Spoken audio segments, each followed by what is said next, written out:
Billionaire divorced for 5 months froze. Seeing his ex-wife leave a hospital with a baby on Christmas. Welcome to Secrets Narrated. Before we begin, drop a comment telling us which city you're watching from. We love seeing how far our stories travel. When the story ends, don't forget to rate it from 0 to 10 and share what you felt along the way. And if you enjoy emotional stories filled with twists and hidden truths, make sure to follow Secrets Narrated so you don't miss the next one.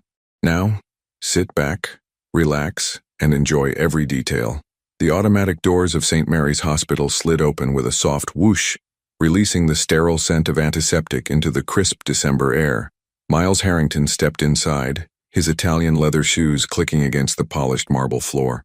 At 42, he carried himself with the confidence that came from building a medical technology empire worth $3 billion. But today, every step felt heavy. His charcoal gray suit was impeccable, tailored to perfection across his broad shoulders and athletic frame. Dark hair, streaked with distinguished silver at the temples, was styled with precision. Steel blue eyes that had intimidated boardrooms across Silicon Valley now held something different, a weariness that expensive skincare couldn't hide. Miles had never planned to spend Christmas Eve in a hospital. The irony wasn't lost on him that his company's devices probably monitored half the patients in this building, yet he'd rather be anywhere else. His Aunt Margaret's hip surgery could have waited until after the holidays, but family obligations were the one thing his assistant couldn't reschedule. 5 months. That's how long it had been since he'd signed those divorce papers. 5 months since he'd walked away from the only woman who'd ever made him feel completely alive. The decision had seemed logical then, necessary even. He'd convinced himself that Elena Foster was holding him back, that their relationship had become a weight dragging him down when he needed to soar. Freedom, he'd told himself. Space to breathe. Room to become the man he was meant to be. What came instead was a hollow ache that no amount of work could fill. Miles checked his Rolex, a nervous habit he'd developed since the divorce. The quicker he could get through this visit, the better. Christmas had lost its magic anyway. The penthouse that once felt like a sanctuary now echoed with memories of Elena's laughter, the scent of her vanilla perfume, the way she used to curl up against him during holiday movies. He'd tried everything to forget.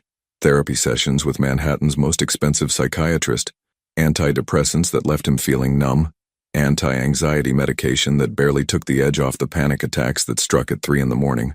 Nothing worked because nothing addressed the real problem. He'd thrown away the best thing that ever happened to him. Elena had been 24 when they met, a graduate student working part-time at the coffee shop near his first cramped office. She was beautiful in an understated way, shoulder-length auburn hair that caught the light when she moved, warm hazel eyes that seemed to see straight through his carefully constructed walls, and a smile that made him forget about quarterly projections and investor meetings. She'd believed in him when his company was nothing more than a crazy idea and maxed-out credit cards. Elena had eaten ramen noodles for months so they could afford prototype materials. She'd held him through the nights when he was sure they'd lose everything, whispering that she knew he'd change the world someday. But success had changed him. The gentleman who used to bring her flowers just because became someone who snapped when dinner wasn't ready by 7. The dreamer who talked about building a life together became obsessed with building an empire instead. Elena started disappearing inside her own home, her light dimming a little more each day as Miles grew more demanding, more distant, more impossible to please. The breaking point came during a particularly brutal quarter when 3 major deals fell through. Miles had been working 18-hour days, surviving on caffeine and fury. When Elena gently suggested he take a weekend off, he'd exploded. "You don't understand the pressure I'm under," he'd shouted, his voice echoing through their Manhattan apartment. "While you're here reading books and arranging flowers, I'm trying to keep us from losing everything." The hurt in Elena's eyes had been immediate and devastating, but Miles was too consumed by his own stress to apologize. Instead, he'd grabbed his laptop and stormed out, spending the night at the office like he had so many times before. 2 weeks later, he'd asked for a divorce. "I need space," he'd told her, the words feeling like glass in his throat. "This isn't working anymore. We want different things." Elena had listened in silence, her hands folded in her lap, tears sliding down her cheeks without a sound. She didn't fight him. She didn't beg. She just nodded and said, "If that's what you want." It was what he thought he wanted, for about 3 weeks. Now standing in this hospital corridor decorated with cheerful Christmas garland, Miles felt the familiar weight of regret pressing down on his chest. His phone buzzed with a text from his assistant, about a conference call with Tokyo, but he ignored it. Business could wait. The elevator dinged softly, and Miles stepped inside, watching the numbers climb toward the orthopedic wing. His reflection stared back at him from the polished steel doors. Successful, powerful, and utterly alone. He'd built his empire. He'd become the man he thought he wanted to be. But in the process, he'd lost the only person who'd ever made him feel like he was already enough. As the elevator slowed to a stop, Miles straightened his tie and prepared to play the part of the dutiful nephew. Just a quick visit, some small talk about recovery times and physical therapy, and then he could escape back to his empty penthouse where the silence couldn't mock him quite as loudly. The doors slid open, revealing the bustling hospital floor ahead. He had no idea that everything he'd tried so hard to leave behind was about to walk right back into his life. What do you think Miles will discover that will change everything he thought he knew about his choices? Miles found room 412 after wandering the maze of hospital corridors longer than necessary. He'd deliberately taken the scenic route, delaying the inevitable small talk that family obligations demanded. The orthopedic wing buzzed with activity, nurses checking charts, families clustered around doorways, the constant beep of monitoring equipment that his own company had probably manufactured. Aunt Margaret looked smaller than he remembered, propped up against white pillows with her silver hair perfectly styled, despite having surgery 2 days prior. She'd been his mother's older sister, the one who'd stepped in after the car accident when Miles was 17. Margaret had never married, dedicating her life to her career as a federal judge and to keeping Miles grounded when his ambition threatened to consume everything decent about him. "You look terrible," she said without preamble, her sharp blue eyes so similar to his own, taking inventory of his appearance. Despite the expensive suit and careful grooming, Margaret had always been able to see through his armor. "Merry Christmas to you too, Aunt Maggie." Miles leaned down to kiss her cheek, catching the familiar scent of her Chanel perfume. Some things never changed. "Don't deflect. Sit down and tell me what's eating you alive." She patted the chair beside her bed with the authority of someone who'd spent 40 years making lawyers squirm in her courtroom. Miles reluctantly took the seat, loosening his tie. The hospital room was decorated with a small Christmas tree that some well-meaning volunteer had probably placed there, its tiny lights blinking cheerfully in defiance of the institutional atmosphere. "I'm fine, just tired. End of the year. You know how it is." Bullshit. Margaret's language had grown more colorful since retirement. "You've been fine for 5 months now and you look like you haven't slept properly since the divorce. When's the last time you ate a real meal?" The question caught him off guard. When was the last time? His housekeeper left prepared meals in the refrigerator, but most of them ended up in the garbage untouched. Food had lost its appeal around the same time everything else in his life had turned gray. "I eat," he said lamely. "Coffee and whatever your assistant orders for those endless meetings doesn't count." Margaret shifted in her bed, wincing slightly as her hip protested. "You know, Elena called to check on me after the surgery." Miles's jaw tightened. "She did? Sweet girl. Always was. She asked about my recovery, sent flowers. Those beautiful white orchids by the window are from her." Margaret's voice carried a weight that made Miles uncomfortable. "She sounded tired, Miles. Really tired." The words hit him harder than they should have. He'd been so focused on his own pain that he'd barely considered what Elena might be going through. She'd probably had to find a new place to live, rebuild her entire life while he'd simply moved back into his bachelor penthouse and pretended everything was fine. That's nice of her," he managed. "She didn't mention why she sounded so exhausted, but I have my suspicions." Margaret fixed him with the stare that had made seasoned prosecutors confess their sins. "What aren't you telling me?" Miles stood abruptly, walking to the window that overlooked the hospital parking lot. Snow had started falling, coating the cars in a thin layer of white. Christmas Eve snow. Elena had always loved that. She used to say it made everything look like a snow globe. Magical and perfect. "There's nothing to tell. We're divorced. We've both moved on. Have you?" The simple question hung in the air between them. Miles watched a young family walking toward the hospital entrance, father carrying a car seat, mother clutching a diaper bag, older child skipping beside them. Such ordinary happiness, the kind he'd once taken for granted. "She was pregnant," he said suddenly, the words escaping before he could stop them. Margaret went very still. "Was? Is? Was? I don't know." Miles pressed his forehead against the cool glass. "She told me the day we signed the papers, 3 months along." The silence stretched between them, broken only by the soft beeping of Margaret's heart monitor. When she finally spoke, her voice was deadly quiet. And I told her I didn't want anything to do with it, that she could raise the child alone. The admission tasted bitter. I haven't seen her since. Margaret's sharp intake of breath cut through him like a blade. In 42 years he'd disappointed her before, but never like this. Never in a way that made her look at him like she was seeing a stranger. My God, Miles. What kind of man have you become? The question echoed his own thoughts during those sleepless nights when the pills didn't work and the silence of his penthouse became deafening. Success had a price, and somewhere along the way, he'd paid it with pieces of his soul. I panicked, he said, though the excuse sounded pathetic even to him. Everything was falling apart. The business, my head, everything. I thought I was protecting her. From what? From me. From this. He gestured vaguely at himself. From the mess I'd become. Margaret shook her head slowly. That baby would be due soon. Christmas, Miles whispered. She said Christmas. The realization hit him like a physical blow. Today was Christmas Eve. Elena could be in labor right now, alone, while he stood in this hospital room drowning in his own cowardice. You need to find her, Margaret said softly. Before it's too late. It's already too late. I made my choice. Choices can be unmade. Pride can be swallowed. But some chances, Margaret's voice cracked slightly. Some chances don't come around twice. Miles turned from the window, meeting her eyes. They were wet with unshed tears, and the sight broke something inside him that had been carefully held together with money and medication. I don't know how, he admitted. You start by admitting you were wrong. Then you figure out how to be the man she fell in love with instead of this hollow shell wearing expensive suits. Before Miles could respond, his phone buzzed. A text from his driver. Waiting outside whenever you're ready, sir. I should go, Miles said, though he made no move toward the door. Yes, you should, but not to that empty penthouse. Margaret reached for his hand with surprising strength. Find her, Miles.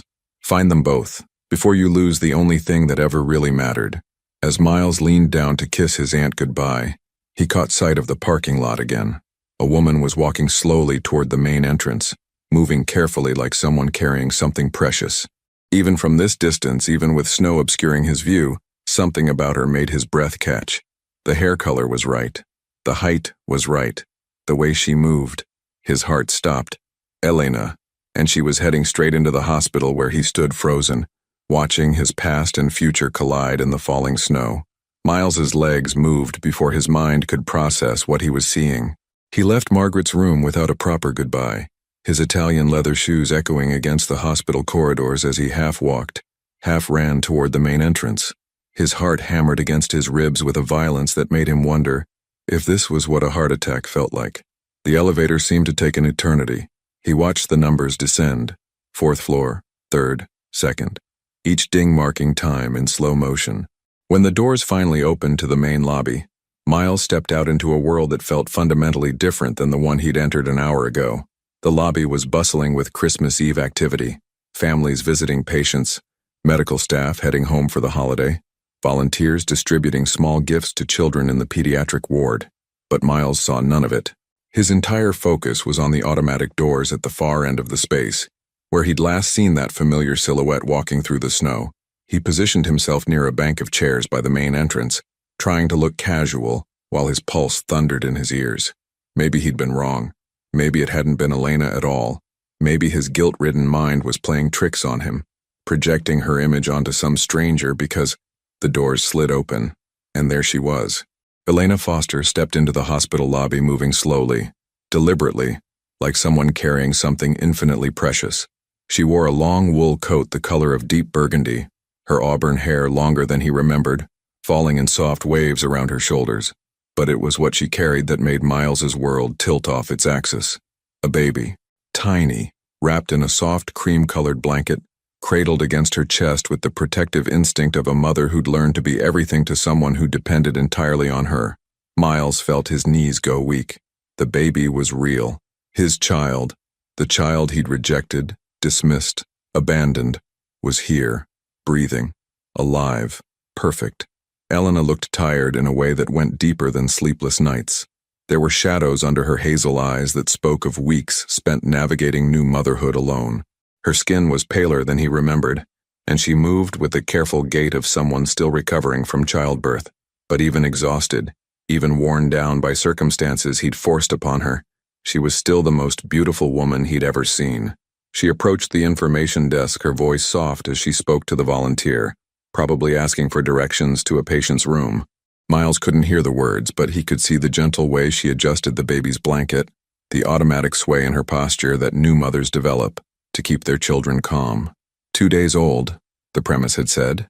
This baby was 2 days old, which meant Elena had given birth on December 22nd, alone, while Miles was probably in some pointless board meeting or nursing his third scotch of the evening in his empty penthouse.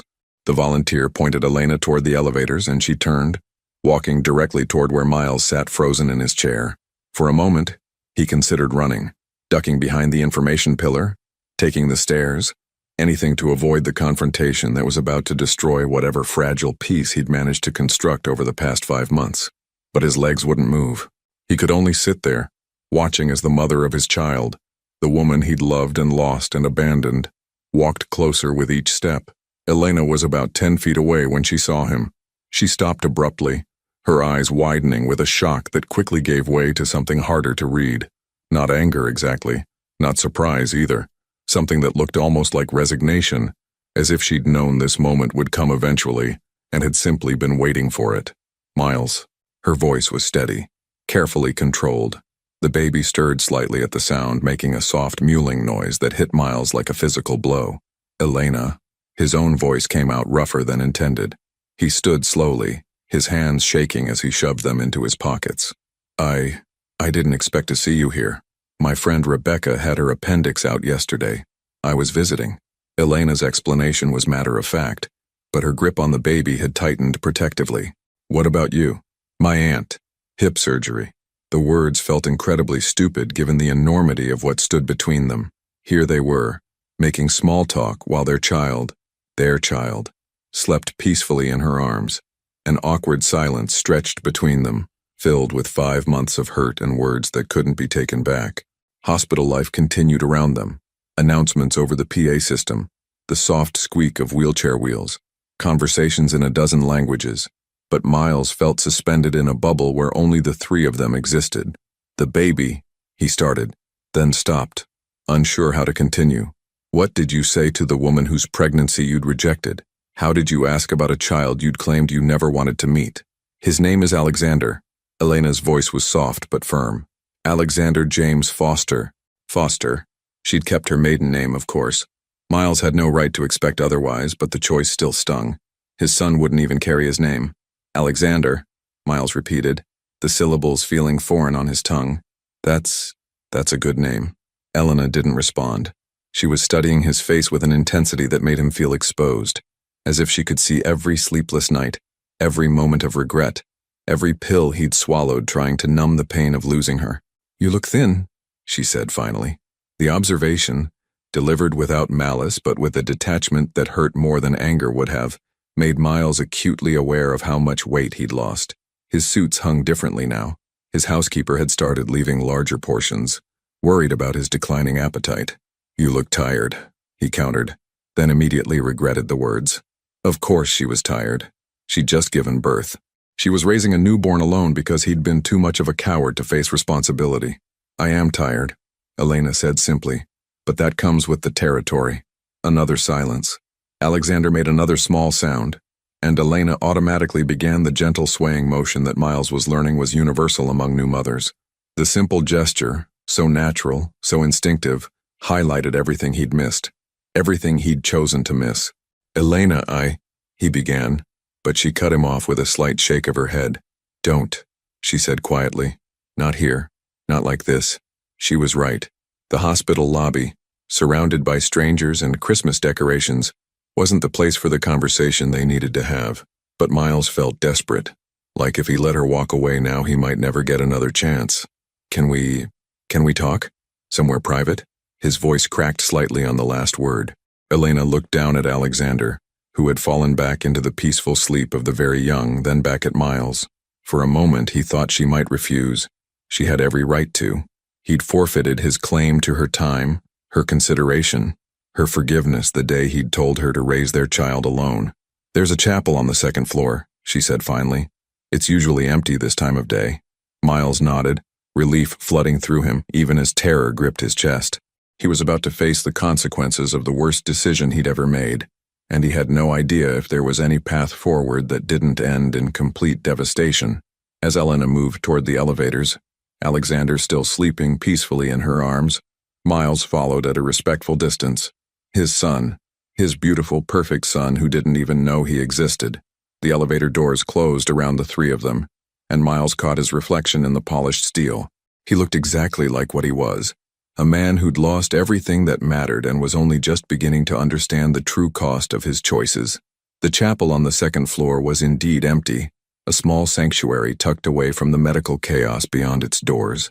Soft light filtered through stained glass windows depicting scenes of healing and hope. Wooden pews faced a simple altar adorned with white poinsettias, someone's donation to bring Christmas spirit to those seeking solace in their darkest hours. Elena chose a pew near the back, settling carefully with Alexander still sleeping against her chest. Miles sat in the same row but left a respectful distance between them, close enough to see the gentle rise and fall of his son's breathing, far enough to honor the invisible barrier that his choices had created. The silence stretched between them, heavy with unspoken words and 5 months of separate grief. Miles studied Elena's profile in the colored light from the windows, the delicate curve of her nose, the way she unconsciously tucked a strand of hair behind her ear, the protective curve of her body around their child. She looked older, he realized, not just tired, but aged in the way that profound loss could age someone. "How was the birth?" he asked finally, his voice barely above a whisper in the sacred space. Elena didn't look at him. "Difficult," she said simply. 22 hours of labor. The cord was wrapped around his neck, so they had to do an emergency C-section at the end. Miles felt something cold grip his chest. Was he okay? He is now. Elena's hand moved protectively over Alexander's back. The doctors said it was touch and go for a few minutes. His heart rate dropped dangerously low. The words hit Miles like physical blows. His son had nearly died, and he hadn't even known. While Elena was fighting for both their lives in an operating room, he'd probably been reviewing quarterly reports or arguing with his legal team about some meaningless acquisition. "Elena, I called you," she said quietly, still not meeting his eyes. When the contractions started getting close together, it was 2 a.m. on the 22nd. Miles's breath caught. He remembered that night. He'd turned off his phone around midnight after taking an Ambien, determined to get at least 6 hours of uninterrupted sleep before a morning presentation. His assistant handled all calls after hours unless it was a genuine emergency. "I called 3 times, Elena continued. "The last time was when they were wheeling me into surgery. I thought maybe you'd changed your mind. That maybe when it came down to it, you'd want to know if your son was going to make it." The chapel's peaceful atmosphere felt like mockery now. Miles wanted to disappear, to sink through the floor and never face the consequences of his willful blindness. She'd reached out to him in her moment of greatest fear, and he'd chosen pharmaceutical oblivion instead. "I turned off my phone," he whispered. "I'm so sorry, Elena. I'm so fucking sorry." "Language," Elena murmured automatically, glancing down at Alexander even though he was far too young to understand.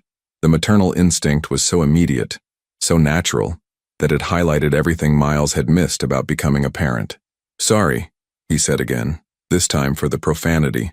How many more things would he need to learn about being around his son? Elena finally turned to look at him, and the pain in her hazel eyes was devastating. "Do you want to know what the hardest part was? It wasn't the labor. It wasn't even being alone during the surgery. It was filling out the birth certificate afterward." Miles felt his throat close. "What do you mean?" "They ask for the father's name, and I sat there with a pen in my hand, looking at this perfect little boy who'd just fought so hard to be here, and I had to decide whether to write unknown or put down the name of a man who'd made it clear he wanted nothing to do with us."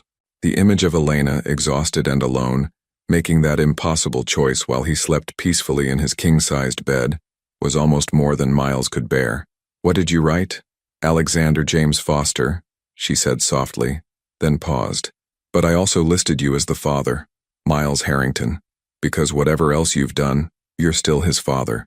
And someday, when he's old enough to ask questions, I want to be able to tell him his mother never tried to erase you from his life." The generosity of that gesture, the grace she'd shown him when he'd deserved nothing but contempt, broke something fundamental inside Miles. Tears he hadn't allowed himself to shed in months suddenly burned behind his eyes. Why? His voice cracked. After everything I said, why would you do that? Because, Elena said, shifting Alexander slightly as he made soft, sleeping sounds. This isn't about you and me anymore. It's about him. And every child deserves to know where they came from, even if their father wasn't ready to be what they needed. Miles leaned forward, his elbows on his knees, his head in his hands. I wasn't ready for any of it. The marriage, the pressure, becoming a father. I thought if I could just get some space, some time to figure myself out. You could have figured yourself out while staying, Elena said with quiet firmness. You could have talked to me instead of shutting me out. You could have gone to therapy, taken a sabbatical, anything except running away from the people who loved you. I know that now. Do you? Elena's voice sharpened slightly.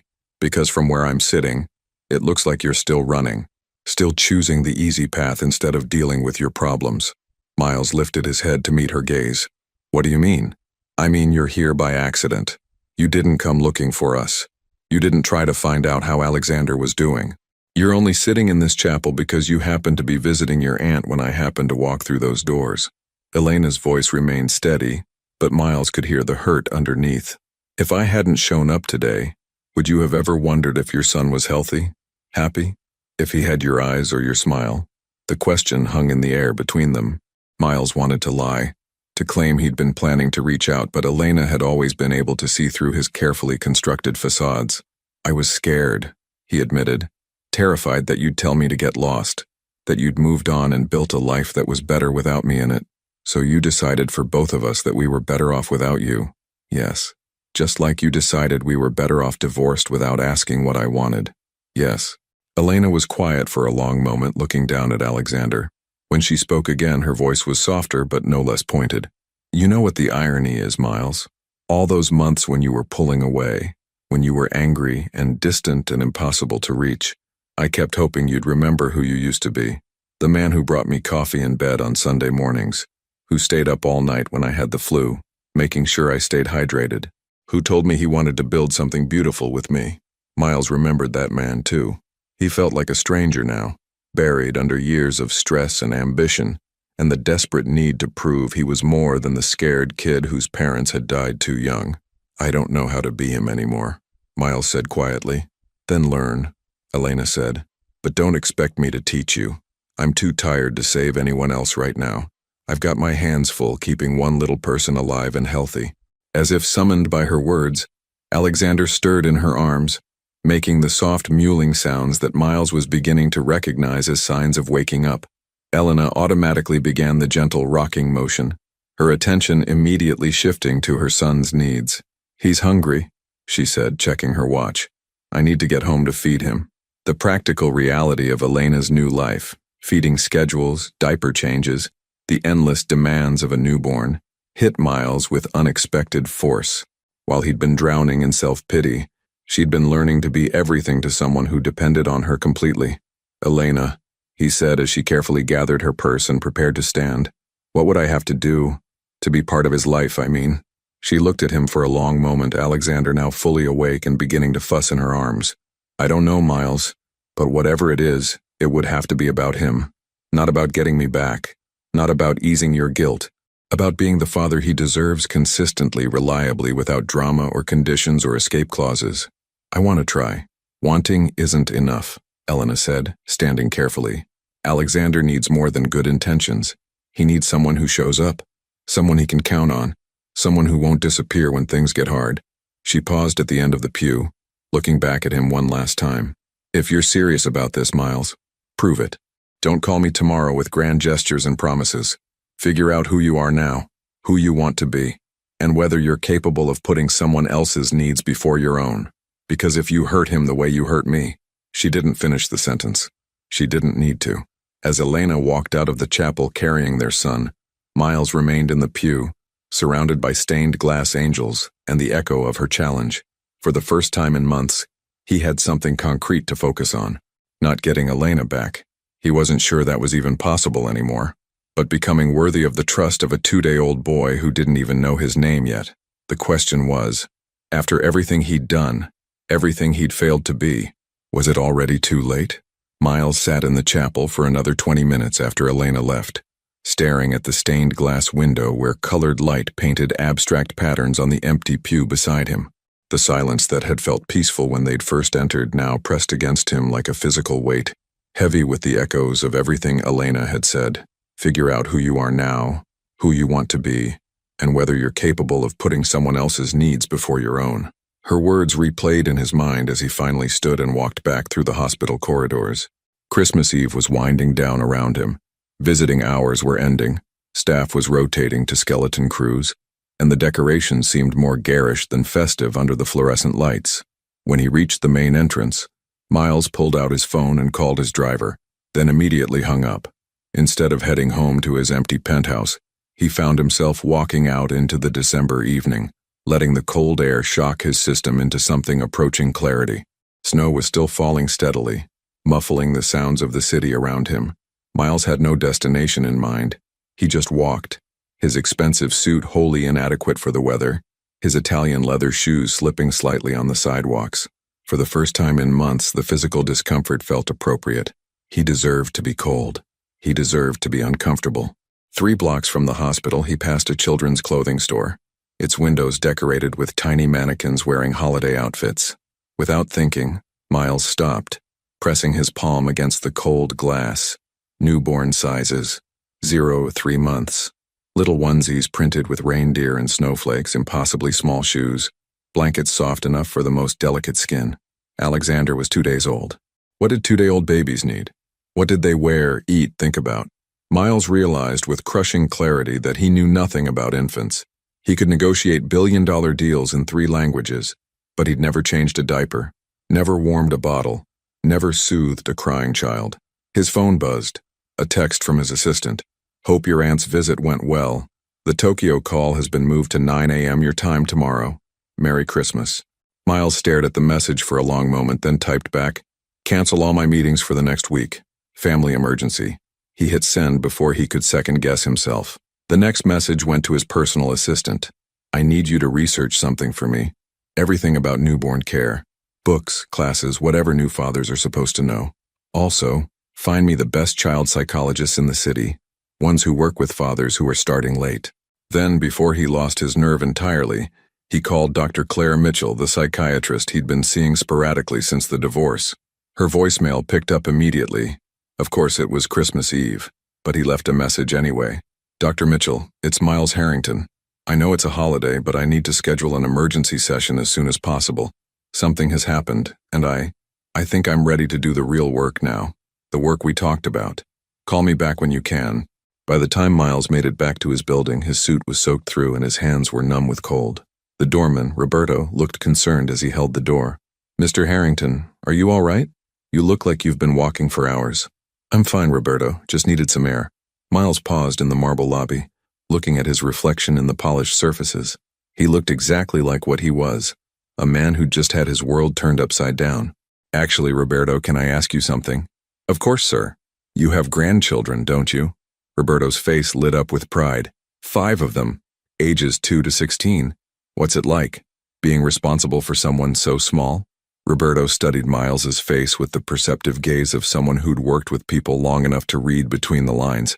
Terrifying, he said simply, and wonderful, but mostly terrifying until you realize that love is more powerful than fear. Miles nodded, processing this wisdom from an unexpected source. Thank you. Congratulations, Mr. Harrington, Roberto said quietly as Miles headed toward the elevator. I hope everything works out. The penthouse felt different when Miles walked in. The same expensive furniture, the same panoramic view of Manhattan, the same oppressive silence. But now it all seemed like a museum exhibit labeled, The Life of a Man Who Had Everything and Nothing. Miles poured himself a scotch, then set it down without drinking. Alcohol had been his escape for months, and Elena's challenge was still ringing in his ears. If he was serious about becoming someone worthy of Alexander's trust, he couldn't keep numbing himself every time reality became uncomfortable. Instead, he sat at his computer and began researching. What did newborns need? How often did they eat? How much sleep did new parents actually get? The information was overwhelming. Websites filled with advice about feeding schedules and sleep training and developmental milestones. Miles felt like he was cramming for the most important exam of his life, One he'd already missed the first class of.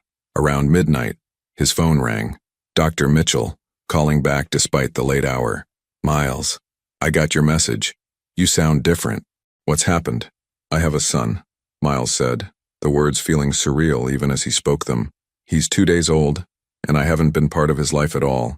His mother, my ex-wife, went through pregnancy and childbirth alone because I told her I didn't want anything to do with the baby." Dr. Mitchell was quiet for a moment. "And how do you feel about that now? Like the worst human being who ever lived?"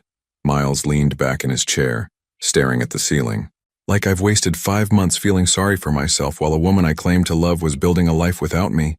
Like I might be too broken to ever be what this child deserves. But you want to try. I have to try. I can't live with myself if I don't at least try. This is the breakthrough we've been working toward, Miles. The moment when you stop running from responsibility and start running toward it."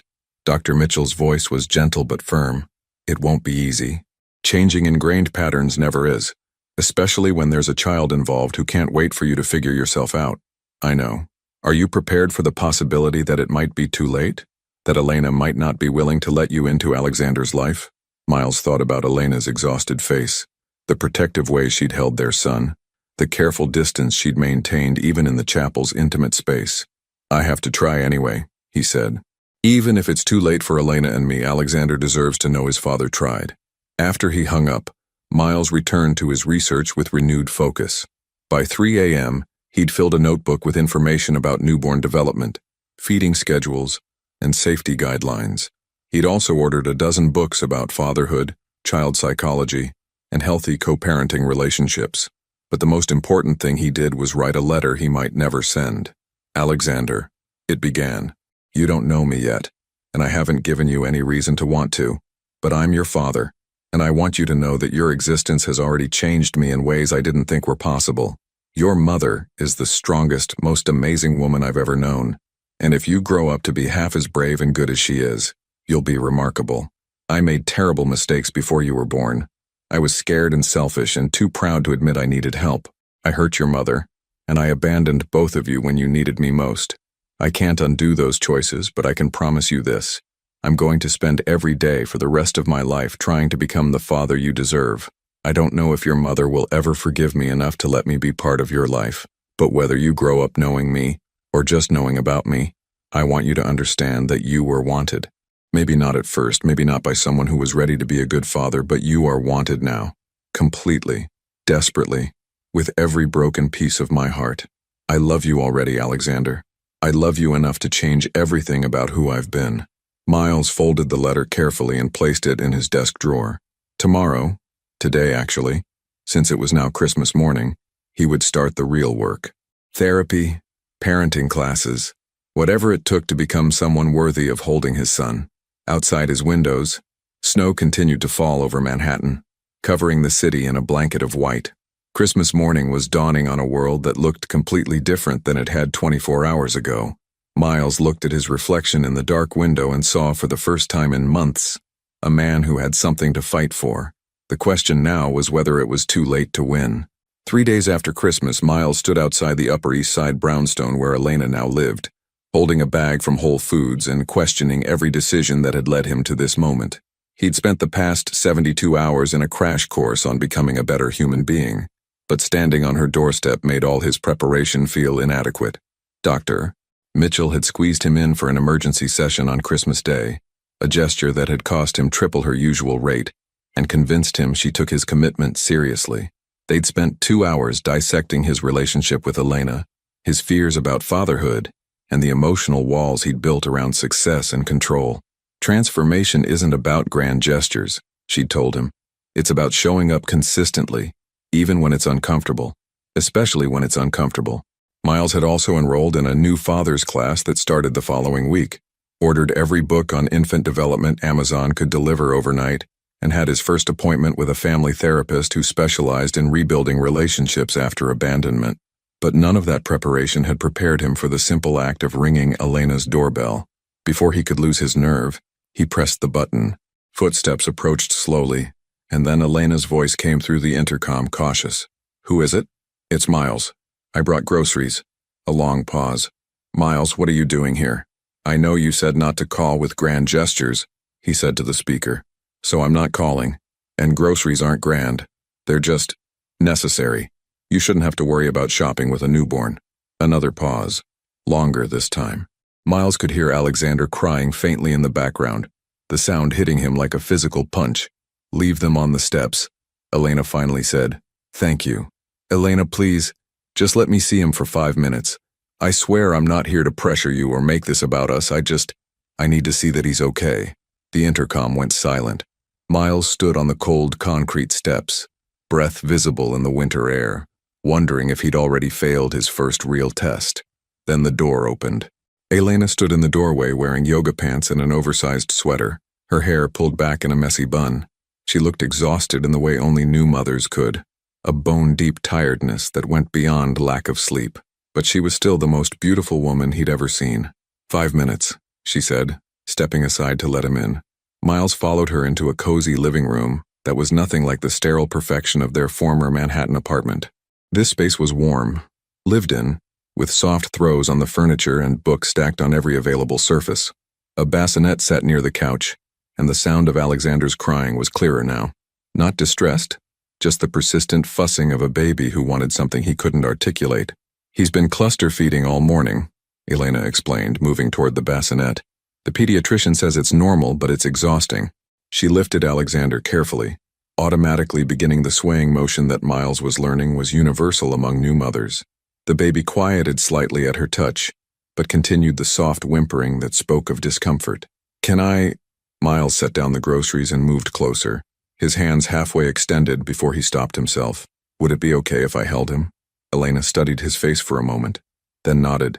Support his head and neck. Newborns can't control their head movements yet. Miles accepted his son with shaking hands, marveling at how light Alexander felt, how fragile and perfect. The baby opened his eyes, dark blue, like Elena's, though Miles knew infant eye color could change, and stared at his father with the intense focus that newborns sometimes displayed. Hello, Alexander, Miles whispered, his voice catching. I'm sorry it took me so long to meet you properly. Alexander made a soft sound that might have been a sigh, and Miles felt something fundamental shift inside his chest. This wasn't about Elena anymore, wasn't about his guilt or his need for forgiveness. This tiny person had his own needs, his own personality already beginning to emerge, his own right to be loved unconditionally. He has your nose, Elena said quietly, settling onto the couch, and your stubborn streak. He fights sleep like it's a personal insult. Miles carefully sat in the armchair across from her, still holding Alexander. What else should I know about him? He likes to be swaddled tight when he sleeps. He gets hiccups after every feeding. He's already showing signs of being left-handed. Watch how he curls his fingers. Elena's voice warmed as she talked about their son, the maternal pride evident despite her exhaustion. And he hates having his diaper changed. The crying you heard when you arrived? That was diaper protest. Miles absorbed every detail, filing it away like critical business intelligence. These weren't just random facts about a baby. They were insights into his son's emerging personality, preferences that mattered because Alexander mattered. I've been researching, Miles said carefully, about newborn development, feeding schedules, all of it. I know it doesn't make up for not being here from the beginning, but I want to learn. Elena's expression softened slightly. What kind of research? Everything. Books, websites, parenting forums. I even signed up for a new father's class that starts next week. Miles shifted Alexander to his other arm, surprised by how natural the movement felt. Did you know that newborns can see about 8 to 12 inches clearly? That's exactly the distance from your arms to your face when you're holding them. Evolution designed them to focus on their parents. I didn't know that, Elena said, and Miles caught a hint of the curiosity that had always drawn him to her. She'd been a literature student when they met, someone who collected interesting facts, like other people collected stamps. The instructor said that skin-to-skin contact helps regulate their breathing and heart rate, Miles continued, and that talking to them, even when they can't understand words yet, helps with language development. You talked to an instructor already? Dr. Claire Mitchell. She's the therapist I've been seeing since the divorce. I told her about Alexander, about what happened between us, and she helped me find resources. Miles looked down at his son, who had fallen asleep in his arms. I also have an appointment with a family counselor who specializes in situations like ours. Elena was quiet for a long moment, studying them both. Miles, what are you hoping to accomplish here? The question was direct but not hostile, and Miles appreciated her honesty. I want to be his father, not just financially. I know you don't need my money. I want to be someone he can count on, someone who shows up when he needs me. And what about us? Miles met her eyes. I don't know. I hope someday we can be friends for his sake. But I'm not here to win you back, Elena. I'm here because I finally understand that being a parent isn't about what I want or what makes me comfortable. It's about what's best for him. Elena nodded slowly. That's actually what I needed to hear. Before Miles could respond, his phone buzzed with a text. He ignored it, but Elena noticed. You can check it, she said. I know your work is important. Miles glanced at the screen and felt his stomach drop. The message was from his biggest client, threatening to pull their contract if he didn't personally handle a crisis that had emerged over the holiday weekend. 2 weeks ago, he would have handed Alexander back immediately and spent the next 6 hours on emergency conference calls. Instead, he turned off the phone. It's not more important than this, he said simply. Elena's eyes widened slightly. Miles, that could be $1 million client. I've seen you take calls during our anniversary dinner. Then I had my priorities wrong. Miles looked down at Alexander, who was sleeping peacefully despite the adult conversation happening around him. This is the only thing that matters right now. As if testing his resolve, his phone immediately started buzzing with an incoming call. The name on the screen was David Chen, CEO of Titan Medical Group, his most important client, and someone who never accepted being ignored. Miles declined the call and turned off the phone completely. I don't understand, Elena said, but her voice held a note of wonder rather than confusion. Neither do I. Completely, Miles admitted. But for the first time in years, I know what the right choice is. And it's staying here with my son. Alexander stirred in his arms, making the soft mewing sounds that Elena had explained meant he was getting hungry. Miles felt a surprising pang of disappointment as Elena stood to take the baby. I need to feed him, she explained. Of course. Miles handed Alexander back carefully, missing the weight of him immediately. Elena, can I ask you something? Would you be okay if I came by again tomorrow? Same time, same deal, just groceries and maybe a few minutes with Alexander? I'm not trying to insert myself into your routine. I just want to be consistent. Elena settled Alexander into position for feeding, her movements automatic and efficient. Why tomorrow specifically? Because Dr. Mitchell said consistency matters more than intensity. That showing up regularly, even for short visits, is better than grand gestures followed by long absences. Miles stood to leave, giving her space for the intimate process of feeding their son. And because I promised myself I wouldn't let another day pass without knowing how he's doing. Elena was quiet for so long that Miles thought she might refuse. Finally, she nodded. Same time tomorrow. But Miles, if you're going to do this, you have to really do it. Alexander can't handle the uncertainty of a father who shows up when it's convenient and disappears when life gets complicated. I understand. I hope you do, Elena said softly, because he's already going to have to navigate growing up with divorced parents. I won't let him also grow up wondering if his father actually wants him. Miles paused at the door, looking back at Elena feeding their son in the warm glow of the afternoon light filtering through her windows. The scene was so peaceful, so complete, that he felt like an intruder in their carefully constructed world. But Alexander was his son too, and for the first time since Christmas Eve, Miles felt like he might actually be worthy of that title. I'll see you tomorrow, he said. As he walked back to his car, his phone vibrated with a voicemail from David Chen that he didn't bother to check. Tomorrow he would deal with the professional consequences of putting his son first.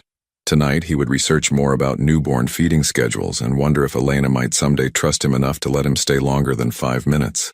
It wasn't much progress, but it was a beginning. The conference room at Harrington Medical Technologies felt more like a tribunal than a business meeting. Miles sat at the head of the polished mahogany table, facing 12 board members whose expressions ranged from concerned to furious. David Chen's empty chair seemed to loom larger than the occupied ones, a stark reminder of the client they'd lost overnight. 48 hours. Richard Blackstone, the lead board member, said without preamble. You've been unreachable for 48 hours while our biggest contract imploded. Care to explain? Miles straightened his tie, a nervous habit he'd been trying to break. 3 weeks of daily visits to Elena and Alexander had given him perspective on what truly mattered. But sitting in this room full of men who measured worth in quarterly profits, his newfound priorities felt fragile. There was a family emergency, Miles said carefully. I handled what I could remotely and delegated the rest to the appropriate teams. A family emergency? Catherine Crane, the only woman on the board, leaned forward. Miles, your only family is your aunt and she's recovering nicely from her surgery. We checked. The words hit him like a slap. Of course they'd checked.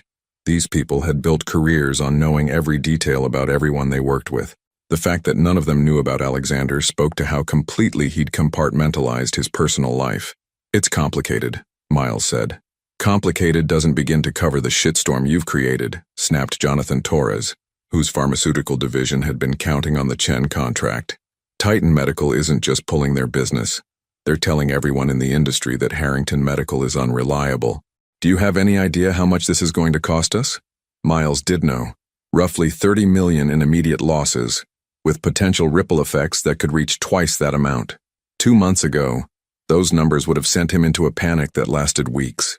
Now all he could think about was how Alexander had smiled. Actually smiled, not just gas, during yesterday's visit. I understand the financial implications, Miles said, but sometimes things happen that are more important than money. The room fell silent. Catherine Crane looked like she'd swallowed something unpleasant. Richard Blackstone removed his glasses and cleaned them with deliberate precision, a gesture Miles recognized as barely contained rage. More important than money? Richard's voice was dangerously quiet. Miles, you built this company on the principle that success requires total dedication. You've fired people for taking vacation during critical projects. You've missed weddings, funerals, and family gatherings because business came first. What could possibly be more important than protecting what we've all spent 15 years building?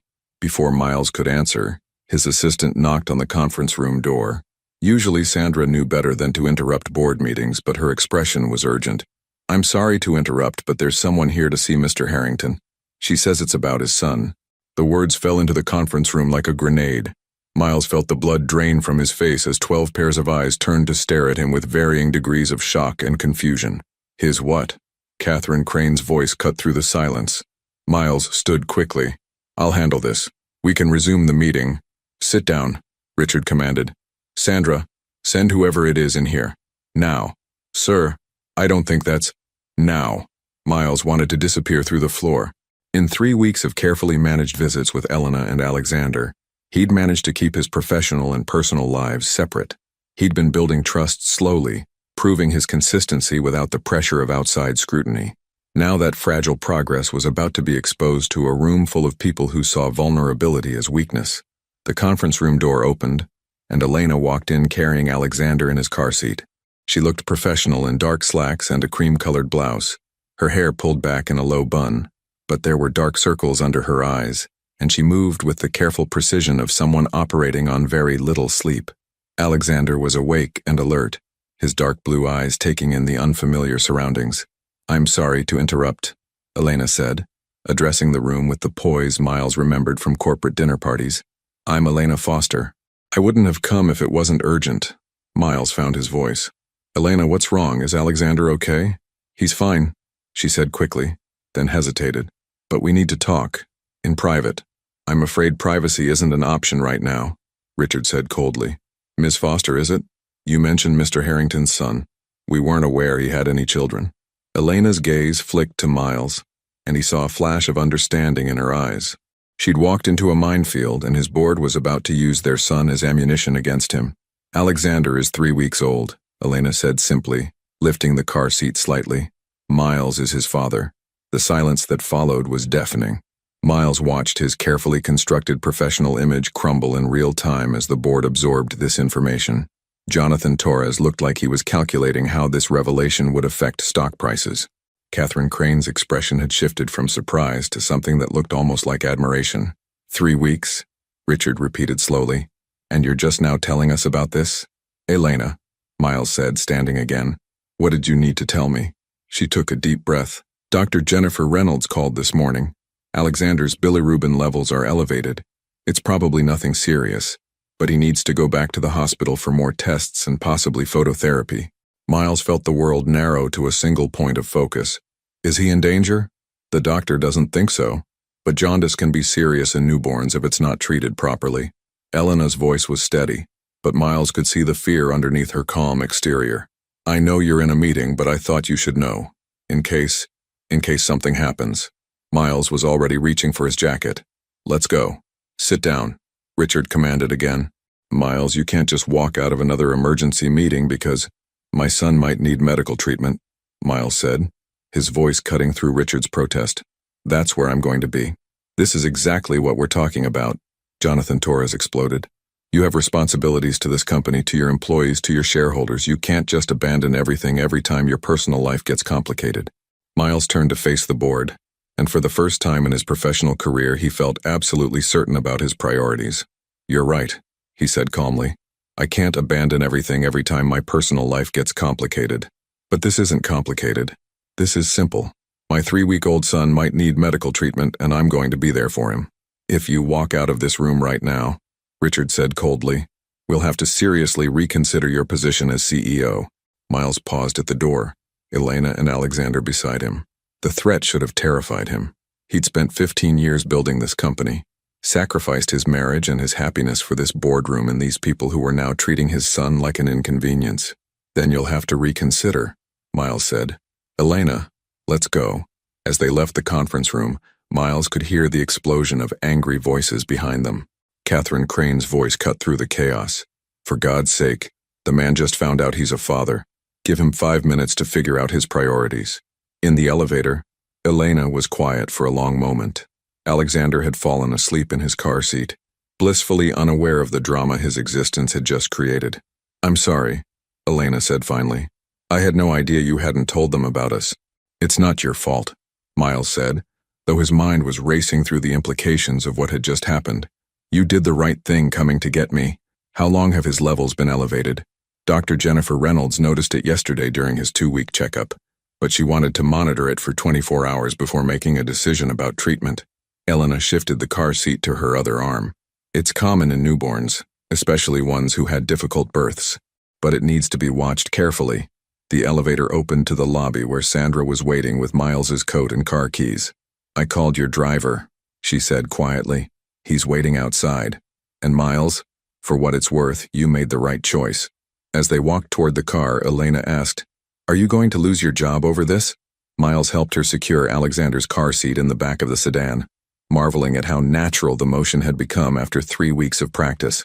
I might, he said honestly, but that's a problem for tomorrow. Today we need to make sure our son is okay. Elena met his eyes over the roof of the car. Our son, Miles confirmed. For the first time since Christmas Eve, the words felt completely true. As the car pulled away from Harrington Medical Technologies, Miles watched his life's work disappear in the rearview mirror. 3 weeks ago, the sight would have filled him with panic. Now with Elena beside him and Alexander sleeping peacefully in his car seat, Miles felt something he hadn't experienced in years, complete certainty about what mattered most. The question was whether it was too late to save either his company or his family. The pediatric wing of Mount Sinai Hospital had a different energy than the adult floors Miles had visited just weeks earlier. Everything was smaller, softer, designed to comfort children and their terrified parents. But as Miles sat in the waiting area watching Elena pace with Alexander, nothing about this place felt comforting. Mr. and Mrs. Harrington? A nurse in scrubs, printed with cartoon elephants, approached them with a clipboard.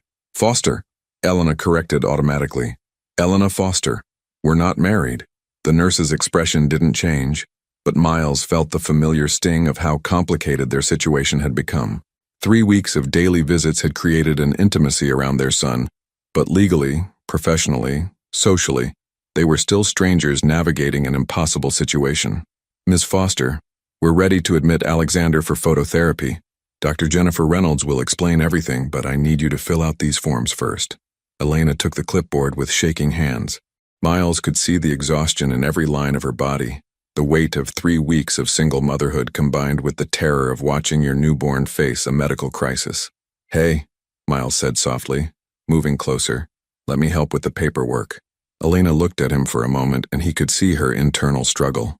For weeks, she'd been handling everything alone, making every decision, filling out every form. Accepting help meant admitting she didn't have to do this by herself anymore. I don't know your social security number, she said finally, or your insurance information. I don't know any of the details. I'd need to put you down as his father. The words were practical, but Miles heard the deeper meaning underneath. They'd been divorced for 8 months, separated for longer. Elena had built a new life, made new plans, learned to exist without him. The fact that she didn't know his current insurance carrier was just a symptom of how completely they'd untangled their lives. I'll fill out what I can, Miles said, taking half the forms. We'll figure out the rest as we go. Dr. Jennifer Reynolds appeared in the waiting area, her kind face serious but not alarmed. Miles had learned to read medical professionals over the years of building equipment for hospitals. The difference between concern and panic was usually visible in their posture and pace. Elena, Miles, Dr. Jennifer Reynolds said, acknowledging them both. Let's talk about Alexander's condition. They followed her to a small consultation room where Alexander lay sleeping in a portable bassinet, a tiny blue hospital bracelet around his impossibly small wrist. Miles felt his chest tighten at the sight of his son in a medical setting, looking so vulnerable under the harsh fluorescent lights. Alexander's bilirubin levels are higher than we'd like to see, Dr. Jennifer Reynolds began, pulling up his chart on a tablet. It's not uncommon in newborns, especially those who had complicated deliveries. The good news is that phototherapy is very effective, and most babies respond well within 24 to 48 hours. What exactly is phototherapy? Miles asked. We place Alexander under special blue lights that help break down the excess bilirubin in his system. He'll need to stay under the lights for most of the day, with breaks for feeding and diaper changes. One of you can stay with him at all times. Elena leaned forward. Are there any risks? Any complications we should worry about? The treatment itself is very safe. The main concern is if the bilirubin levels continue to rise despite treatment, but that's rare. We'll monitor his blood levels every 6 hours and adjust the therapy as needed. Dr. Jennifer Reynolds looked between them. I do want to be honest. Newborn jaundice can be scary for parents, especially new parents. It's normal to feel anxious. Miles thought about the past 3 weeks, how every small change in Alexander's breathing or eating patterns had sent Elena into research mode, texting him updates and questions at all hours. She'd been navigating these fears alone while Miles was just beginning to understand what it meant to worry about someone so completely helpless. How long will he need to stay in the hospital? Elena asked. Probably 2 to 3 days, depending on how quickly his levels improve. We'll want to keep monitoring him even after the phototherapy is finished, just to make sure the levels stay stable. After Dr. Jennifer Reynolds left to prepare Alexander's room, Miles and Elena sat in silence, watching their son sleep. The weight of the situation settled between them. Their first real crisis as parents, and they were facing it as two people who were still figuring out how to be in the same room together. I should call work, Elena said suddenly. I was supposed to start my new job on Monday. They're not going to understand if I need to take more time off before I've even started. Miles looked at her sharply. New job? Marketing coordinator at a publishing house. It's not much, but it's flexible and has good health insurance. Elena's voice was matter of fact, but Miles could hear the underlying stress. I can't afford to lose it. The reminder of Elena's financial reality hit Miles like a punch to the stomach. While he'd been drowning in self-pity in his penthouse, she'd been job hunting while pregnant, preparing to support herself and Alexander without any guarantee that Miles would contribute to their lives. You don't need to worry about money, Miles said quietly. I know I haven't been contributing, but that ends now. Alexander is my responsibility too. It's not about money, Miles. Elena's voice carried a note of frustration. It's about having my own life, my own career. I can't just be dependent on you again. The again hung in the air between them. During their marriage, Elena had given up her graduate program to support Miles's business dreams, becoming increasingly isolated as his success grew and their social circle became entirely centered around his work. She'd lost herself in his ambitions, and Miles was finally beginning to understand how suffocating that must have been. I'm not asking you to be dependent on me, Miles said carefully. I'm asking you to let me help with our son so you can have your own life. That's what co-parenting is supposed to look like, right? Before Elena could respond, a nurse appeared to move Alexander to his phototherapy room. Watching them wheel their son's bassinet through the hospital corridors, Miles felt a familiar helplessness, the same feeling he'd had during Elena's difficult pregnancy symptoms, when all his money and connections couldn't fix what was wrong. Alexander's room was small but well-equipped, with a special bassinet that had blue lights built into the ceiling above it. The nurse, whose name tag read Janet, explained how the phototherapy worked while she got Alexander settled. He'll need to wear just his diaper and special eye protection, Janet said, placing tiny goggles over Alexander's eyes. The lights can be harsh, so we need to protect his vision. He might be fussier than usual. The lights can be overstimulating for some babies. As if on cue, Alexander began to cry. Not the hungry or tired cry Miles had learned to recognize, but something more distressed. Elena immediately moved toward the bassinet, her hands hovering over their son without quite touching. "It's okay, sweetheart," she murmured. "Mama's here, Daddy's here too." The casual way she included Miles in that comfort made his throat tight. For 3 weeks, he'd been a visitor in their lives, someone who showed up for scheduled appointments but missed the midnight feedings and diaper blowouts. Now, in this sterile hospital room, they were functioning as partners for the first time. "Can we both stay?" Miles asked Janet. "Of course. We have a reclining chair that converts to a bed, and there's a couch that's surprisingly comfortable. Most parents find it easier to take shifts. One person tries to rest while the other stays with the baby." After Janet left, Miles and Elena settled into an awkward routine. Elena took the first shift, sitting beside Alexander's bassinet and reading him a story in a soft voice that seemed to calm his fussing. Miles used the time to make phone calls, to his assistant about rearranging his schedule, to his insurance company about adding Alexander as a dependent, to his lawyer about updating his will to include his son. When Elena finally agreed to try to rest, Miles took his place beside the bassinet. Alexander was awake under the blue lights, his tiny hands moving restlessly. Without the eye protection, Miles could see that his son's eyes were tracking movement, following his father's face as he leaned closer. "I know this is scary, buddy," Miles said quietly, "but you're going to be okay. Your mom and I are going to make sure of it." Alexander made a soft sound that might have been recognition. Miles carefully slipped his finger into his son's tiny fist, marveling at the strength of that grip. "I'm sorry I missed the first 3 weeks," Miles continued, his voice barely above a whisper. "I'm sorry I wasn't there when you were born, or when your mom was scared, or when you had your first smile, but I'm here now, and I'm not going anywhere." From the couch, Elena's voice was soft but clear. "He can hear you, you know. Babies recognize their parents' voices, even when they're this young." Miles looked over to find Elena watching them, her expression unreadable in the blue-tinted light. "I've been reading to him every night," she said. "The same book my mother used to read to me. I thought it might be nice if he had some consistency, some tradition." "What book?" "Guess How Much I Love You. It's about a little rabbit and his father, and how much they love each other." Elena's voice caught slightly. "I know it's silly, but I wanted him to know about love, even if his parents couldn't figure out how to love each other anymore." Miles felt something break open in his chest.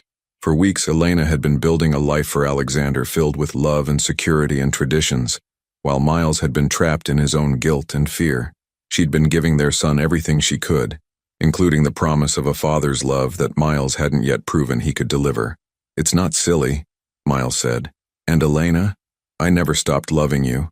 I just stopped knowing how to show it." Elena was quiet for a long moment. When she spoke, her voice was careful, measured. "Love isn't enough, Miles. I loved you through the end of our marriage, but love doesn't fix communication problems or different priorities, or the fact that you made me feel invisible for 2 years. I know. Alexander needs more than love from his father. He needs reliability, presence, emotional stability. He needs someone who won't disappear when things get difficult." Miles looked down at his son, still gripping his finger with surprising strength. Under the therapeutic blue lights, Alexander looked like he was glowing, like some precious thing that needed to be protected from the world. "Then that's who I'll become," Miles said. "However long it takes, whatever it costs. That's who I'll be for him." Outside the hospital room window, snow was beginning to fall again, coating the city in white. Inside, under the blue lights, 3 people who were still learning how to be a family sat together in the quiet, watching over the smallest and most important member of their complicated constellation. It wasn't the reunion Miles had dreamed of, but it was a beginning, and for the first time since Christmas Eve, that felt like enough. 48 hours later, Alexander's bilirubin levels had dropped to normal, and the blue lights that had bathed his hospital room were finally turned off. Miles watched Dr. Jennifer Reynolds remove the tiny protective goggles from his son's eyes, marveling at how much more alert Alexander seemed without the constant illumination. "His levels are perfect," Dr. Jennifer Reynolds announced, checking the latest blood work results. "Whatever genetic resilience he inherited, it served him well. You can take him home this afternoon." Elena sagged with relief in the bedside chair where she'd spent most of the past 2 days. Miles had brought her changes of clothes, real food to replace the hospital cafeteria offerings, and had taken over the night shifts so she could get actual sleep. They'd developed a rhythm, not the easy intimacy of their marriage, but something new, a partnership built around their shared concern for Alexander. "Thank you," Elena said to Dr. Jennifer Reynolds, "for everything. I know this is routine for you, but it was terrifying for us. First medical crisis is always the hardest, Dr. O." Jennifer Reynolds said kindly. "You both did exactly what you needed to do, stayed calm, followed instructions, and made sure Alexander felt loved and secure. That's what matters." After Dr. Jennifer Reynolds left, Miles helped Elena pack their things, while Alexander slept peacefully in his regular bassinet. No more wires, no more monitors, no more blue lights, just their healthy son, ready to go home. "I should call the office," Elena said, checking her phone. "Let them know I'll be able to start work on Monday after all." Miles paused in folding the blankets Elena had brought from home. "Are you sure you're ready to go back to work so soon? Alexander just got out of the hospital." Elena's expression sharpened. "Miles, we talked about this. I need this job. I can't depend on you for financial support. I'm not asking you to depend on me. I'm asking if you want to take a few more weeks to settle into a routine at home before adding work stress to everything else. Some of us don't have the luxury of taking time off whenever we want," Elena said, then immediately looked like she regretted the words. "I'm sorry. That was unfair. I know you've been here for Alexander." Miles finished folding the blankets, choosing his words carefully. "Elena, what if I told you that money wasn't a concern? That you could take as much time as you needed to be with Alexander without worrying about income?" Elena stared at him. "What are you talking about?" Before Miles could answer, his phone rang. Sandra's name appeared on the screen and Miles felt his stomach drop. He'd been avoiding calls from the office for 2 days, letting everything pile up while he focused on Alexander's health. "I have to take this," he said, stepping into the hallway. "Miles?" Sandra's voice was tight with worry. "Where are you? The board meeting was supposed to start an hour ago." Miles closed his eyes. He'd completely forgotten about the emergency board meeting Richard Blackstone had scheduled to address the fallout from his walkout 2 days earlier. "I'm at the hospital. Alexander is being discharged today." "Miles, listen to me carefully. Richard Blackstone called an emergency vote. They're trying to remove you as CEO. Catherine Crane has been fighting for you, but she's outnumbered. If you don't get here in the next hour, they're going to proceed without you." The words hit Miles like a physical blow. He'd known this was coming, had seen it in Richard's expression when he'd walked out of the last meeting, but hearing it confirmed made his chest tighten with panic. What are they saying? What's their justification? Abandonment of fiduciary duty, failure to prioritize company interests, erratic behavior. Sandra's voice dropped. "Miles, they're painting you as someone who's having a breakdown. They're saying the divorce, the stress, the sudden appearance of a child. They're using all of it to argue that you're not mentally capable of running the company." Miles leaned against the hospital wall, watching through the window as Elena adjusted Alexander's blanket. His son was healthy. His family was safe. But the company he'd built from nothing, the life's work that had cost him his marriage and nearly cost him his relationship with his child, was about to slip away. "How much time do I have?" Miles asked. "Maybe 45 minutes before they vote. Miles, if you lose the CEO position, they'll offer you a consulting role with no real authority. It would be a graceful exit, but it would still be an exit." Miles thought about the man he'd been 2 months ago, someone who would have left Alexander's bedside in the middle of a medical crisis to fight for a boardroom. Someone who valued professional validation more than personal relationships. "Sandra, I need you to do something for me. Anything. Call Catherine Crane. Tell her I'm not coming to the meeting." Sandra was quiet for a moment. "Miles, are you sure? Once they vote you out, there's no coming back from this." "I'm sure." Miles watched Elena lift Alexander from his bassinet, the natural grace with which she handled their son highlighting everything he'd missed during his self-imposed exile. "But I need you to schedule a meeting with our financial team for next week. I want to know exactly what my settlement options are. Stock options, severance packages, all of it. What are you planning?" "I'm planning to take care of my family," Miles said. "Whatever that requires." When Miles returned to Alexander's room, Elena was signing discharge papers with a nurse. She looked up as he approached, clearly reading something in his expression. "Everything okay?" Miles sat down beside her, watching Alexander sleep in her arms. Their son looked so peaceful, so completely unaware of the adult complications swirling around him. The board is voting to remove me as CEO in about 30 minutes, Miles said quietly. Elena's eyes widened. What? Why aren't you there fighting for your position?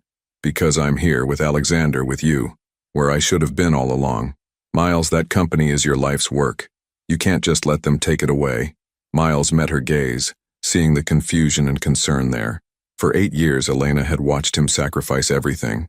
Their time together, their social life, their emotional connection, for the sake of building Harrington Medical Technologies.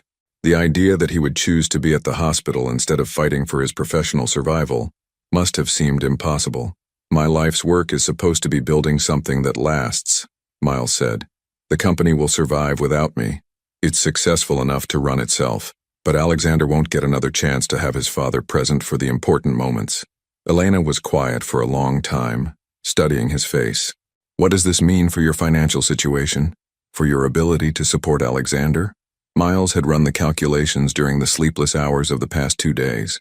Even if he lost his CEO position, his stock holdings and accumulated assets were substantial. He could live comfortably for decades without earning another dollar, and Alexander's college fund could be fully endowed with a fraction of his current wealth. It means we'll be fine, Miles said. More than fine. Elena, if you want to stay home with Alexander for 6 months, a year, whatever feels right, you can. If you want to go back to school, start your own business, pursue anything that got put on hold during our marriage, you can do that too. Elena shifted Alexander to her other arm, her expression unreadable. Why are you telling me this? Because I want you to have choices. During our marriage, I made you financially dependent on me, which meant you couldn't leave even when I was making you miserable. I never want you to feel trapped again. By money, by circumstances, by anything. And what do you want, Miles? What do you get out of this arrangement? Miles looked down at Alexander, who had opened his eyes and was staring at him with that intense focus newborns sometimes displayed. I want to be his father, Miles said simply. Not the man who sends checks and shows up for birthdays. I want to know his favorite bedtime story, his first word, what makes him laugh. I want to be someone he can count on, someone who's present for the ordinary days, not just the emergencies. Elena was quiet for so long that Miles wondered if he'd said something wrong. When she finally spoke, her voice was carefully controlled. What about us? What about our relationship? It was the question Miles had been avoiding, the one that made all his other plans feel incomplete. He wanted Elena back, wanted the warmth of her laugh, the comfort of her understanding, the partnership they'd had before ambition had poisoned everything good between them. But he was beginning to understand that wanting something didn't mean he deserved it. I don't know, Miles said honestly. I hope someday we can be friends. Good friends who can co-parent Alexander without drama or resentment. Beyond that, he shrugged. I can't ask you to trust me with your heart again. I haven't earned that yet. Yet? Elena's voice was soft. I'm hoping that if I prove I can be the father Alexander deserves consistently over time, maybe you'll believe I've learned how to put someone else's needs before my own. Maybe that will be enough foundation to build something new. Elena stood to put Alexander in his car seat for the trip home, and Miles caught a glimpse of something in her expression. Not forgiveness exactly, but something that looked like possibility. Miles, she said as they prepared to leave the hospital room that had become their temporary refuge. Yeah, for what it's worth, I think you're making the right choice. About the company, I mean. Alexander is more important than any job. As they walked through the hospital corridors toward the exit, Miles felt his phone buzzing with what he assumed were messages about the board meeting. He didn't check them. Whatever was happening at Harrington Medical Technologies, it was happening without him. For the first time in his adult life, he was exactly where he needed to be. The question now was whether it was enough to build the life he'd never learned how to want. 2 weeks after Alexander's discharge from the hospital, Miles sat in his now former office, packing the personal items that represented 15 years of relentless ambition. The board had voted him out as CEO, just as Sandra had predicted. Catherine Crane had fought for him until the end, but even she couldn't argue with the financial losses his absences had created. The irony wasn't lost on him that he felt more peaceful in this moment of professional defeat than he had during any of his corporate victories. A knock on the door interrupted his packing. He looked up to see Elena standing in the doorway, holding Alexander in his carrier. She looked nervous, uncertain, an expression he rarely saw on her face. Sandra said I could find you here, Elena said. I hope it's okay that I came. Miles set down the box of books he'd been loading. Of course it's okay. Is everything all right? Is Alexander okay? He's fine. Perfect, actually. Elena stepped into the office, looking around at the half-packed space. I heard about the board meeting, about your position. Word travels fast. It was in the Wall Street Journal this morning.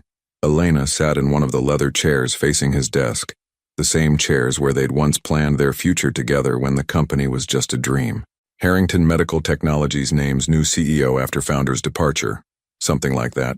Miles continued packing, not trusting himself to look directly at her. Probably for the best. The company was bigger than any one person anyway. Miles. Elena's voice was soft but firm. Look at me. He stopped packing and met her gaze. In the afternoon light filtering through his office windows, she looked like the woman he'd fallen in love with all those years ago. Strong, intelligent, beautiful, in a way that had nothing to do with careful styling or expensive clothes. I've been thinking, Elena said, about what you said at the hospital, about wanting to be Alexander's father, about proving you can put someone else's needs first. Miles felt his chest tighten. Elena, let me finish. She took a deep breath. For the past month, you've shown up every day. You've prioritized Alexander over everything else. Your company, your reputation, your financial security. You've gone to therapy, taken parenting classes, learned about infant development. That's what I should have done from the beginning. Yes, it is. But you're doing it now. Elena shifted Alexander in her arms as he made soft, sleeping sounds. Yesterday, Dr. Jennifer Reynolds called to check on Alexander's progress. She mentioned how impressed she was with both of us during his hospitalization, how we worked together as a team. Miles wasn't sure where this conversation was heading, but something in Elena's tone made him abandon his packing completely. Elena, what are you trying to tell me?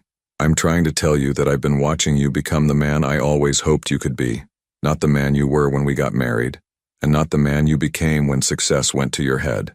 Someone new, someone better. The words hit Miles harder than any boardroom confrontation ever had. Does that mean? It means I think we should try, Elena said quietly. Not marriage, not moving back in together, nothing that dramatic. But maybe we could try being a family. Really being a family with both of us present and committed to making it work. Miles felt like the air had been knocked out of his lungs. After months of assuming he'd lost Elena forever, the possibility of rebuilding what they'd had felt almost too enormous to process. What would that look like? He asked carefully. I don't know exactly. Maybe you could come to dinner a few times a week, help with bedtime routines. Be there for the ordinary moments, not just the emergencies. Elena's voice grew stronger as she spoke.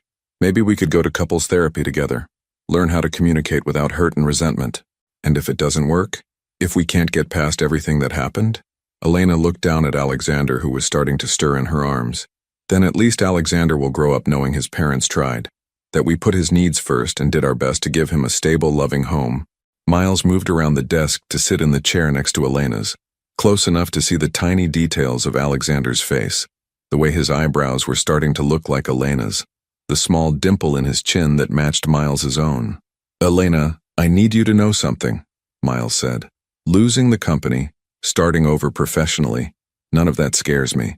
What terrifies me is the possibility of hurting you again, of disappointing you, or failing Alexander, or reverting to who I used to be when things get stressful. Elena was quiet for a moment, considering his words. Do you remember what you used to say when we first started the company? When we were working out of that tiny apartment and living on ramen noodles? Miles smiled at the memory, that every day was a chance to build something that hadn't existed before. Exactly. You said that the best part wasn't achieving success, it was the daily choice to keep building, even when we didn't know if it would work. Elena shifted Alexander to her other arm. Maybe that's what we need to do now. Make the daily choice to keep building, even though we don't know if it will work. Miles reached out tentatively, and Elena let him take one of Alexander's tiny hands in his own.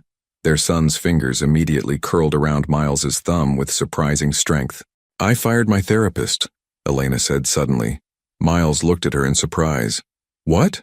Dr. Collins, the therapist I'd been seeing since the divorce.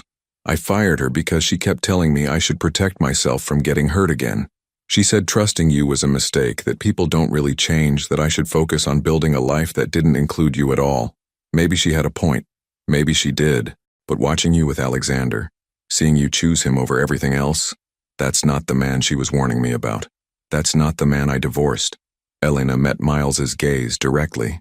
"I think people can change, if they want to badly enough, if they have the right reasons." Alexander opened his eyes at that moment, looking up at both his parents with the serious expression that newborns sometimes wore.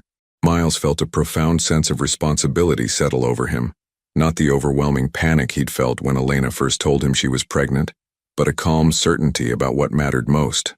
"I want to try," Miles said. "Whatever it takes, however long it takes. I want to try building something with you and Alexander. Even if it means starting completely over? New careers, new priorities, new ways of being together?" Miles thought about the empty penthouse waiting for him, the stack of job offers from competitors who wanted to hire the former CEO of Harrington Medical Technologies, the life of comfortable isolation he could choose if he wanted to avoid the risk of failing Elena again. Then he looked at his son, who was still gripping his thumb, and at Elena, who was offering him something he'd never thought he'd have again, a chance to be part of a family, especially if it means starting over, Miles said. Elena smiled, the first genuinely happy expression Miles had seen on her face since Christmas Eve. "Good, because I already signed the lease on a bigger apartment, one with a second bedroom that could work as a nursery or an office depending on how things go." "You did?" "I did, and I told the publishing house I'd be interested in freelance work instead of full-time employment. More flexibility for family time." Elena's smile turned slightly mischievous. "I also may have mentioned to Dr. Jennifer Reynolds that Alexander's father was looking for ways to be more involved in his care. She said the hospital always needs volunteers for their new parent support groups." Miles felt a laugh building in his chest, the first genuine laughter he'd experienced in months. "You've been planning this." "I've been hoping for this," Elena corrected. "There's a difference." Alexander chose that moment to make a soft cooing sound, and both his parents turned their attention to him immediately. He was awake and alert, studying their faces with the intense focus that meant he was learning something new about his world. "What do you think, buddy?" Miles asked softly. "Ready to give your old man a chance to figure out this parenting thing?" Alexander's response was to grip Miles's thumb even tighter and make another small sound that both parents chose to interpret as approval. Outside the office windows, Manhattan hummed with its usual energy. Ambitious people building careers, closing deals, chasing success that would probably never feel like enough. But inside this space that had once been the center of Miles's universe, three people sat together planning something more difficult and more important than any business venture: how to become a family. It wouldn't be easy. There would be setbacks, arguments, moments when old patterns threatened to resurface. But for the first time since Christmas Eve, Miles felt like he was exactly where he belonged, and that was worth more than any company he could ever build. 18 months later, the sound of Alexander's laughter filled the sunny kitchen of Elena's, their apartment on a Saturday morning in June.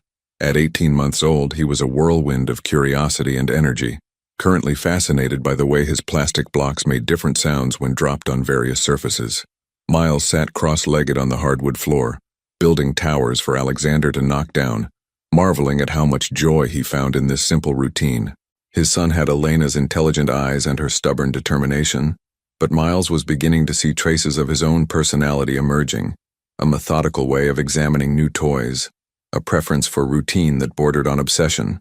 "Higher, Daddy," Alexander demanded, his vocabulary expanding daily with new words that delighted both his parents. "Higher it is," Miles said, adding another block to the tower. Alexander immediately knocked it down with both hands, squealing with delight.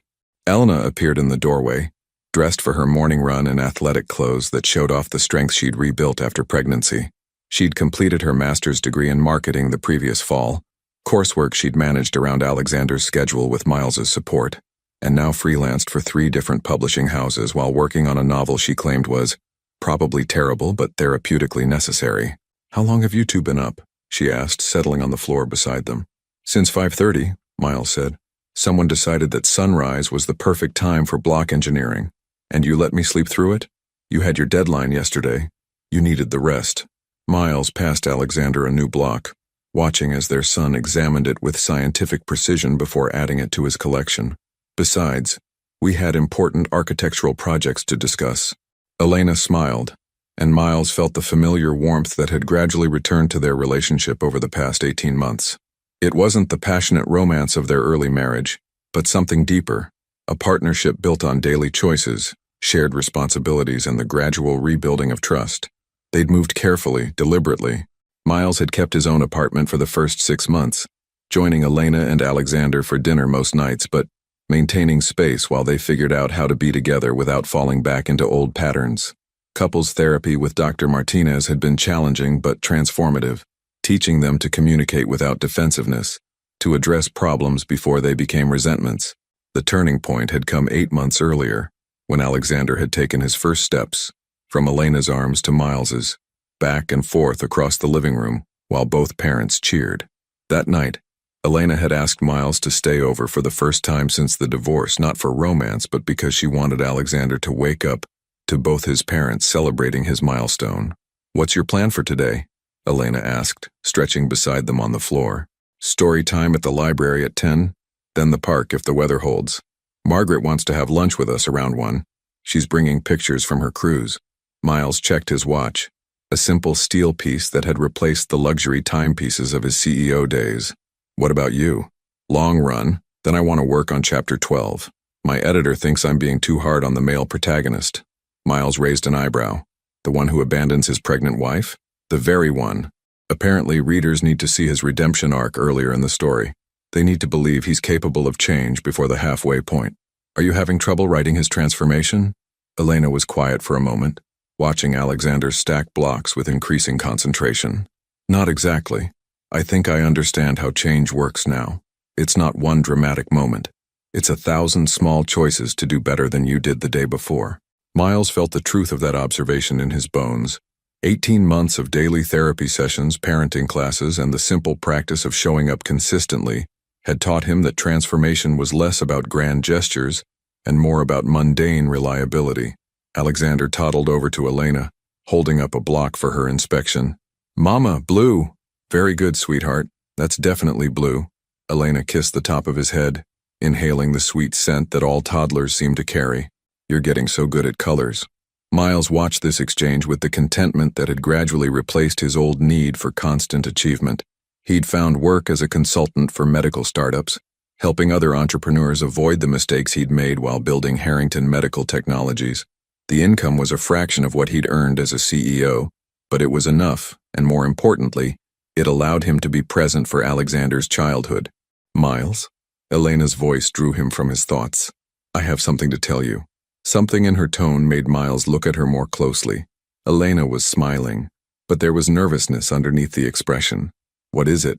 Elena glanced at Alexander, who had returned to his block tower, then back at Miles. "I'm pregnant." The words hung in the air between them. Miles felt his breath catch, his mind immediately racing through the implications. Another child. Another chance to be present from the beginning. Another opportunity to build the family they'd both dreamed of. "How long have you known?" he asked softly. 2 weeks. I wanted to be sure before I said anything. Elena's smile grew more confident as she watched his reaction. 8 weeks along, due in February. Miles moved closer to her on the floor, reaching for her hands. "How do you feel about it?" "Terrified," Elena said honestly, "and excited, and grateful that this time, I won't have to do it alone." "You'll never have to do anything alone again," Miles said, meaning it with every part of himself. Alexander chose that moment to toddle back to them, sensing the emotional weight of his parents' conversation. He climbed into Miles's lap, then reached for Elena, wanting to be part of whatever was happening. "Baby," Alexander said solemnly, as if he somehow understood the news they'd just shared. Elena and Miles looked at each other in surprise. "Did he just?" Elena started. "Baby," Alexander repeated, patting Elena's stomach with the gentle precision that all toddlers seem to possess around pregnant women. "I think our son has excellent intuition," Miles said, adjusting Alexander in his lap. "What do you think, buddy? Ready to be a big brother?" Alexander considered this question seriously, then nodded. "Baby," he said again, as if confirming his approval. Elena laughed, the sound bright and full of joy. "Well, that settles it then." As they sat together on the kitchen floor surrounded by scattered blocks, Miles felt a profound sense of completion. Not the desperate satisfaction of professional achievement, but the quiet contentment of being exactly where he belonged. He thought about the man he'd been 2 years ago, driven by ambition, isolated by success, unable to see beyond his own needs and fears. That man had built a billion-dollar company and nearly lost everything that mattered. This man, sitting on his kitchen floor with his son and the woman he loved, had learned a different kind of success, one measured in bedtime stories and first words, in difficult conversations and shared responsibilities, in the daily choice to put family before everything else. Outside their apartment windows, New York City hummed with its usual energy. Somewhere in the concrete jungle, ambitious people were chasing dreams that might cost them more than they were willing to pay. But inside this warm space filled with children's laughter and the promise of new life, 3 people, soon to be 4, had found something more valuable than any empire. Miles pulled Elena closer, feeling Alexander settle contentedly between them. In 18 months, they'd rebuilt their relationship from the ground up, learning to be partners instead of strangers, parents instead of competitors, a family instead of 2 people who happened to share a history. "I love you," Miles said quietly, the words carrying weight they hadn't held in years. "I love you too," Elena replied, her hand finding his over Alexander's head. "All of you." As Alexander babbled contentedly about his blocks and the morning light streamed through their windows, Miles understood that this was what happiness looked like. Not the rush of closing a deal or the satisfaction of professional recognition, but the simple peace of being surrounded by people who knew him completely and loved him anyway. It had taken losing everything he thought he wanted to find everything he actually needed. And finally, that felt like enough. What do you think about second chances? Do you believe people can truly change when they have the right motivation? Share your thoughts in the comments below. Your participation means a lot to the channel. Please share your thoughts in the comments. Thank you for watching. If you enjoyed the story, please subscribe to our channel and leave a comment below letting us know what you thought. Your feedback and support mean a lot to us. Stay tuned for more exciting stories.